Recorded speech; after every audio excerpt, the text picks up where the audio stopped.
So I will call this matrix as A again. So I will say let A is equal to this matrix, that is 0 1 0 1 0 1 and 1 1 0. So the characteristic equation of A is given by the characteristic equation of A is given by, and it is given by what? Determinant of lambda I minus A is equal to what? 0. So we are going to go on solving this determinant. So this will imply determinant of lambda minus 1 0 minus 1 lambda minus 1 minus 1 minus 1 lambda is equal to 0. So this implies, so what will be the determinant? It will be lambda, determinant of lambda minus 1 lambda plus 1, determinant of minus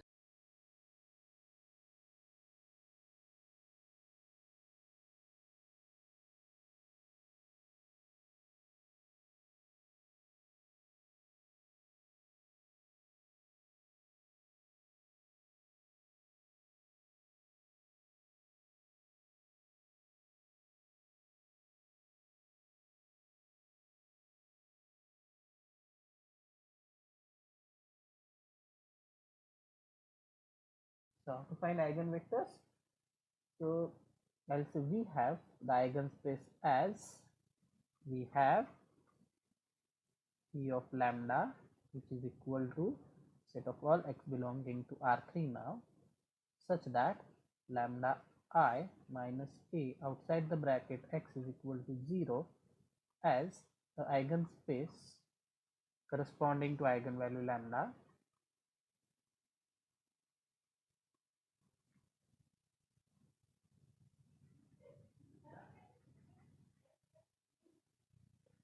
So let us complete the example. So this is eigenspace corresponding to eigenvalue lambda. Since we are dealing with 3 by 3 matrix, obviously it will be a subspace of R raised to 3. Okay, so therefore I have said let x is equal to xyz belonging to E of lambda be any element, and after doing this calculation we reach here. Now we have to find the eigenvectors. So first of all, for lambda is equal to -1, so I will put lambda is equal to -1 in star. So I'll say put lambda is equal to -1 in star. So what we are going to get, therefore -1 -1 0 -1 -1 -1 -1 -1 and -1. Outside it is xyz which is equal to 0 0 0. Now the question is how to solve this system. See, there are two ways to solve this system. Now listen this carefully. Either you can directly use our usual method that we have seen in last example, or there is a trick which is very useful, and in less time you will get the eigenvector, and the trick is the Cramer's rule. Okay, so we can think of Cramer's rule here, but just try to understand when we can use the Cramer's rule. The first thing is, whatever eigenvectors you got, for example, not the eigenvectors, eigenvalues. So whatever eigenvalues you got, suppose order of the matrix A is 3. So how many eigenvalues you are going to get? 3 eigenvalues. So if all the eigenvalues are distinct, let me say that if eigenvalues are 1 2 3, then you can use Cramer's rule for each eigenvalue. Okay, now over here also all 3 eigenvalues are distinct, so therefore we can apply Cramer's rule for all these eigenvalues. So when Cramer's rule fails, the Cramer's rule fails if your eigenvalues are somewhat like this 1 2 2, suppose. So we can apply Cramer's rule for eigenvalue 1, no doubt, but we cannot apply Cramer's rule for the eigenvalue 2 because it is repeated twice. So in such cases we have to use our usual method only that we have seen in last example. Is that okay? So it may also happen that if your order of the matrix is 3, then you are going to get 3 eigenvalues. So eigenvalues may be 1 1 1 like this also. So in that case also Cramer's rule is not applicable. So when is Cramer's rule applicable? Your multiplicity of the eigenvalue should be only 1. Is that okay? Now in this example, what was the multiplicity of eigenvalue 1? It was 1 only. Multiplicity of eigenvalue 2 was 2, isn't it? Because it is repeated twice. So in that cases, Cramer's rule is not applicable. In this case, the multiplicity of eigenvalue 1 is 3. So therefore, Cramer's rule is not applicable. So when is Cramer's rule applicable? If the multiplicity of the eigenvalue is 1. Just keep it in mind, it is very important. Okay. Now let us go for what? The Cramer's rule. Now while using the Cramer's rule, you should take care. We required two equations to use Cramer's rule. Okay. And uh, uh, or I will say two rows rather. Okay. So we can see a coefficient matrix over here. So we need two rows to apply Cramer's rule, and the two rows should be linearly independent. Don't take linearly dependent rows. Now over here the second row and third row is linearly dependent. So we cannot apply Cramer's rule for second row and third row. Otherwise what will happen? We'll get eigenvector to be 0. I will tell you what exactly Cramer's rule is first of all. So I'll say by Cramer's rule. Okay. So x upon determinant is equal to y upon determinant is equal to z upon determinant is equal to t. Now what determinant should we have here? Okay. So focus on first row and second row. Okay. So x upon what determinant I will have here? Minus 1, 0, minus 1 and minus 1. What I have done is I have just deleted what? The coefficients of x. First of all, remember that I am using Cramer's rule for first row and second row, because second and third row are linearly dependent, because they are same, right? The second row and third row is same. So therefore I have choose first row and second row to use Cramer's rule. So it will be x upon determinant of whatever the coefficients of x are there, just delete it. So I will have determinant of what? This minus 1, 0, minus 1 and minus 1. Now the next thing is, over here you are having a minus sign. Okay, don't miss that also. Minus y upon determinant of. Now you are going to now you are going to remove what? The coefficients of y. And what is left out? Minus 1, 0, minus 1 and minus 1, right? Now next, now delete the coefficients of z. And what is left out? Minus 1, just a minute, yeah, minus 1, minus 1, minus 1 and minus 1. Okay, so this implies x upon, so what we'll get here? 1, isn't it? Which is equal to minus y upon 1, which is equal to z upon 0 is equal to t, and this implies x is equal to t, y will be equal to what? Minus t, because this minus sign is also there. So y will be equal to minus t and z will be equal to what? 0. Okay, so we got the values of x, y and z, right? Now this is the case if I apply Cramer's rule for first row and second row. But if I apply the Cramer's rule for, just a minute,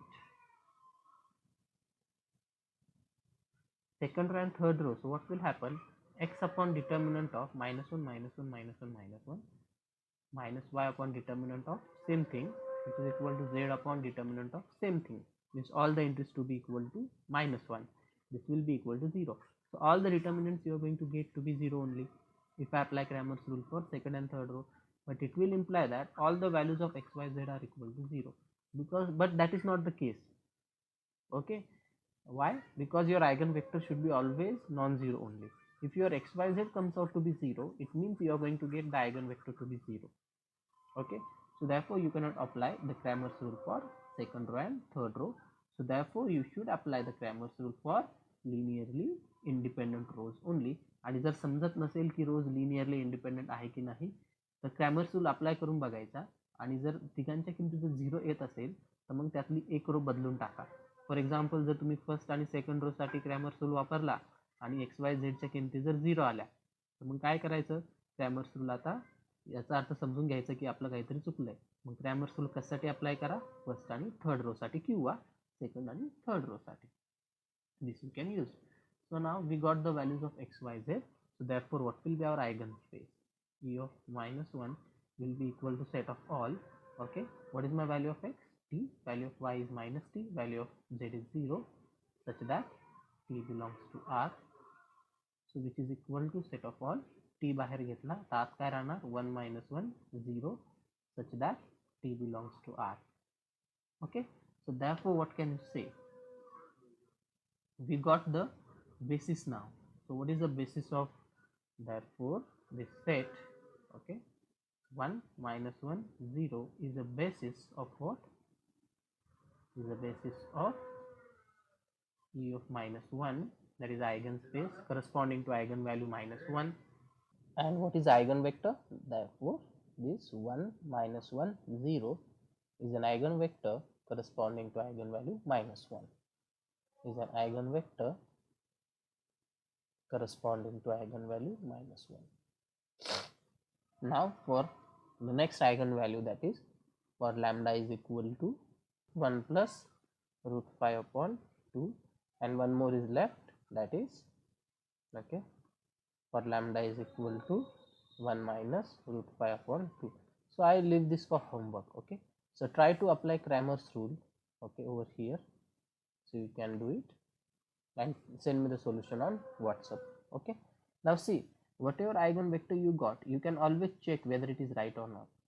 So how to check whether your eigenvector is right or not, I will show you that trick, okay, over here. Now what is your matrix? Your matrix was 0 1 0 and 1 0 1 and 1 1 0. Now just note one thing, it may happen that some students may get 1 minus 1 0 as eigenvector, and one may get minus 1 1 0 as eigenvector. I'm talking about this minus 1 1 0. काहींनाही भेटेल, काहींनाही भेटेल, दोन्ही बरोबर आहे. Is that okay? Because it is just the scalar multiple. Just keep it in mind. Now how to check whether this is a right eigenvector or not? Answer is simple. Okay, what is my eigenvector? 1 minus 1 0. Simply what do? You find Ax, okay, and what you should get, this Ax should be exactly equal to what? Minus x. If this is happening, then whatever you got, your answer is right. Minus x, why I'm saying minus x? There is a reason. Okay, so actually Ax should be equal to what? Lambda x, isn't it? Because that is the definition of eigenvalue, right? So you have A, you have x, simply find Ax, and you should get that Ax should be equal to lambda x. Now over here, what is my lambda? It is minus 1. So definitely my expected answer is that Ax should be what? Equal to minus x. Means if I take my x to be equal to this vector, whatever answer I get over here, it should be what? Minus 1 1 and 0. Is that fine? Okay, so you can verify it yourself. So this trick also can be used for MCQs. So if they are asking us whether so and so is an eigenvector corresponding to so and so eigenvalue or not, you simply verify the basic definition. So if it is verifying, then you can easily say that yes, it is eigenvector corresponding to whatever the eigenvalue is given. Okay, so that's all. We'll stop here. In the next class, we'll solve one more example on this eigenvalue and eigenvector, and then we will move towards what? The concept of minimal polynomial.